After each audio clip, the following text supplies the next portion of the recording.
40 ঊর্ধ্ব মহিলাদের ডিভোর্স ভুরি ভুরি, সত্যিই তারা হয়তো পুরাতন হয়ে যায়, আমরা হয়তো পুরাতন হয়ে যাই, আমিও 40 ঊর্ধ্ব, আমি নকিং 50, আর 2 বছর পরেই 50 হয়ে যাবে আমার। সো আমার যেটা মনে হয় যে তাদের যে ক্রাইসিস, তাদেরও তো ভালো থাকার দরকার। তারা সংসার করে দিয়েছে, ছেলে মেয়ে মানুষ করে দিয়েছে, মানে যে তাদের জীবনটা শেষ হয়ে গেছে এবার মরে গেলেই ভালো হয় তা তো নয়। তাদেরকে তো বাঁচতে হবে এবং কিছু নিয়ে বাঁচতে হবে, এবং বাঁচার সাহায্য কারা করবে? ছেলে মেয়েরাই।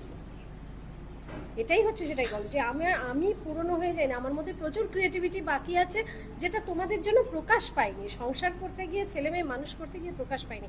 আমি সেগুলো নিয়ে এখন কাজ করতে পারি, আমি আবার ঘুরে দাঁড়াতে পারি, আমি চ্যালেঞ্জেস নিতে পারি এবং আমি নতুন করে আবিষ্কার করতে পারি। তার জন্য একটা সাহায্যের হাত দরকার, এবং সেই বন্ধুটা সব থেকে ভালো হতে পারে নিজের মেয়ে বাঁচে।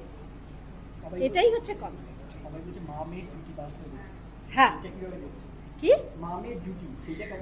মা মেয়ের জুটি, অবশ্যই এটা মা মেয়ের জুটি, এবং মা মেয়ের জুটি বলেই হয়তো এটা করাটা এতটা সুন্দর করাটা সম্ভব হয়েছে, কারণ এইটুকুনি কাজের মধ্যে অনেক প্রতিবন্ধকতা তো থাকে, তো সেটাকে করে যে আমরা এই কাজটা করতে পেরেছি, এবং যখন সামনে আসবে তখন সবারই খুব ভালো লাগে। Thank you.